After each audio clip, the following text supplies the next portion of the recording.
Hi class, welcome to week 2. I hope that you had a first great week back and that you're starting to get accustomed to the Canvas website as well as learning online. This week we're going to spend some time looking at usability and user experience as it comes to using websites.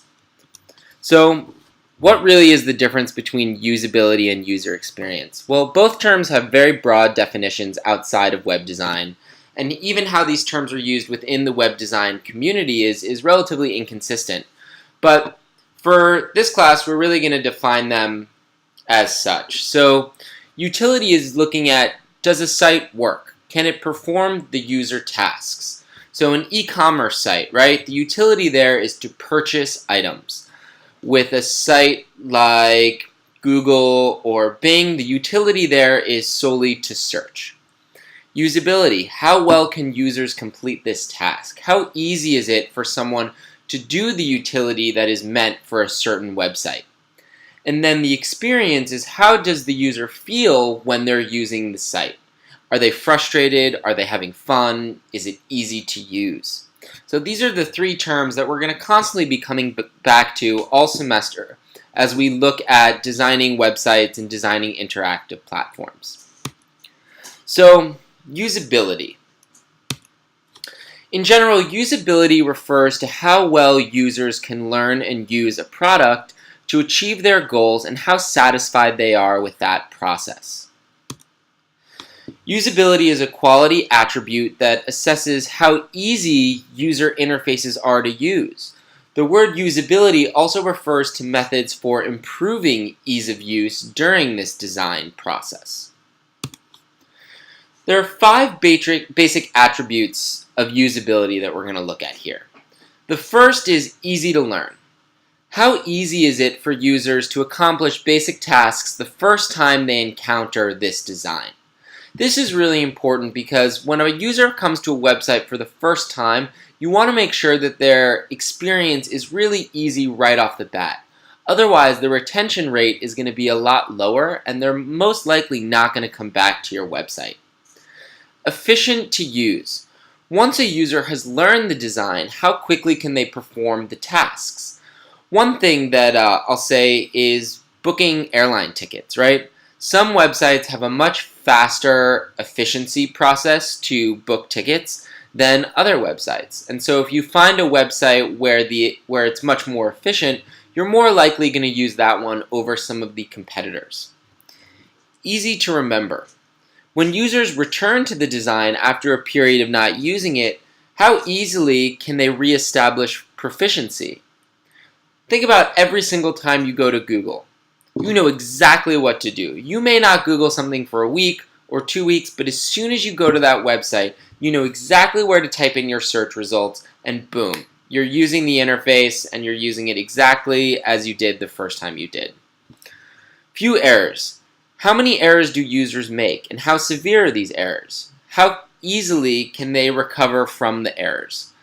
So one thing that's really important about usability is letting users know that they've made errors, whether it's with pop-ups or saying that they can't move on to the next page until they've filled out all of the elements of a form. You need some type of feedback to eliminate this type of errors and the frustrations that come along with that.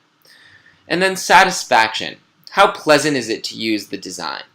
We don't want to be using platforms that don't appeal to us. So this is something, and it could be from an interaction standpoint or an aesthetic standpoint, but you want to make sure that the site has a level of desire towards it, so that way people actually want to use it. So usability testing does not equal focus groups. Usability testing is what users do, and focus groups are what users say. And these are really two different things to think about, because people will say they do one thing, but actually do something else. And so when we're actually making sites and testing them, we really want to just put people in front of the platform and watch what they do, rather than let them do it and then get feedback afterwards. So user experience. User experience is the creation and synchronization of the elements that affect the user's experience with a particular company with the intent of influencing their perceptions and behavior. So this is Peter Morville's honeycomb, the UX, the user experience honeycomb, where he looks at 7 different things that make up a very well-designed user experience. And it is, when you're creating a site, you want to think about these 7 things. Is the platform useful? Is it desirable? Is it accessible, credible, findable, usable, and valuable? The UX honeycomb, so useful. Content should be original and fulfill a need. Usable, the site must be easy to use. Desirable, there should be images, identity, and other design elements that evoke emotion and appreciation.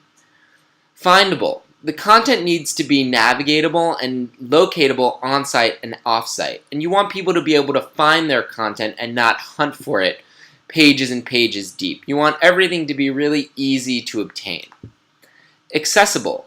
Content needs to be accessible with people with disabilities. So if you're using just a straight video platform, are there closed captionings available for people who may have hearing disabilities, or vice versa? And then credible. Users must trust and believe what you tell them. So there's no one defined role or definition for a user experience designer within the web and application design. And typically, it's a hybrid role that combines information architecture, interaction design, visual design, and usability engineering. And we are going to look at these 4 things throughout this semester, and these are all going to have a little role in the assignments that we build up to throughout the 15 weeks. So when you're doing your homework this week, I really want you to think about what is the site that you are on, and is the site usable, and what is your experience like? Is it easy to navigate around this site and find the certain things that you want to do on the site from a utility standpoint? But then I also want you to think, what is your experience navigating and using this site? Is it easy? Are you enjoying it? Is there a level of fun? Is there a level of surprise?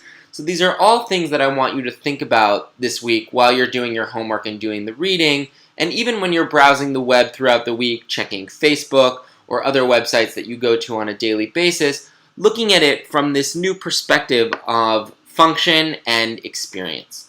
So please let me know if you have any questions with the homework this week, and I look forward to your homework assignments. And yeah, okay, thanks.